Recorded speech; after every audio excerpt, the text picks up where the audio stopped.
بسم اللہ الرحمن الرحیم۔ شادی سے 4 دن پہلے میری بہن نے اپنی جائیداد کا حق مانگ لیا۔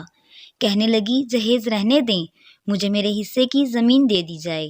ہمارے ہاں اس سے پہلے کبھی ایسا نہیں ہوا تھا کہ کوئی عورت یا لڑکی اپنے باپ یا بھائیوں سے اپنی زبان سے اپنا حق مانگے۔ بڑوں نے بہن کو بہت سمجھایا کہ ایسا نہیں کرتے، ہم گاؤں میں بے عزت ہو جائیں گے کہ ان کی بیٹی اپنا حصہ مانگ رہی ہے، لیکن بہن تھی کہ پیار کی زبان سمجھنے کی بجائے الٹا گھر والوں سے جھگڑا کرنے پر اتر آئی اور معاملہ عدالت میں لے جانے کی دھمکیاں دینے لگی۔ ہم سخت پریشان تھے کہ اب 2 دن میں ساری برادری گھر آنے کو تیار ہے اور یہاں ایسا ماحول بن گیا ہے کہ شاید یہ شادی بھی رک جائے یا انکار کرنا پڑے، یا پھر چپ کر کے اس کے حصے کی زمین اس کے حوالے کر دی جائے۔ جب مجھے ملک سے باہر یہ خبر پہنچی تو یہ سب سن کر میرے ہاتھ پاؤں کام کرنے سے انکار کر گئے۔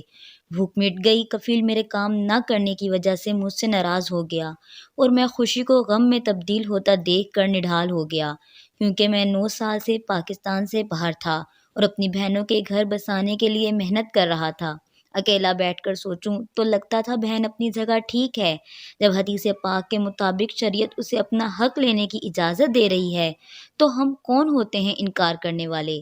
اور جب باقی کسی گھر کے فرد کی کال آتی تو لگتا کہ مجھے اپنی بہن کے پاس جا کر سمجھانا چاہیے کہ ایسا ٹھیک نہیں ہے، ہم بے عزت ہو جائیں گے، لیکن کیا کرتا؟ 1 دن گزر چکا تھا اور 3 دن باقی تھے۔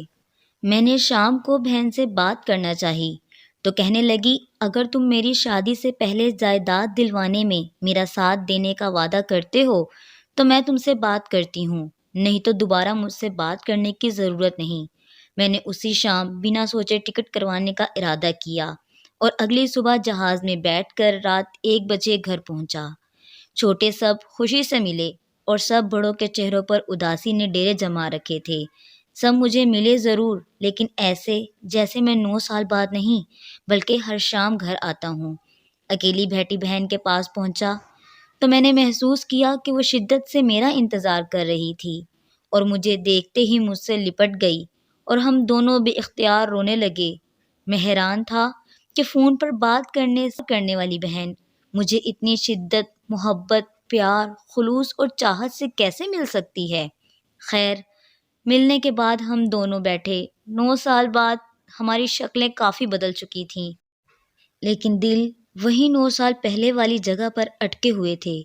باتیں شروع ہوئیں تو کہنے لگی بس مجھے میری زمین بھی مل گئی، مجھے میرا حق بھی مل گیا، مجھے میری خوشیاں بھی واپس مل گئیں، یعنی مجھے میرا بھائی مل گیا، تو جیسے مجھے میرا سارا جہان مل گیا، اور ہم دونوں کھلکھلا اٹھے۔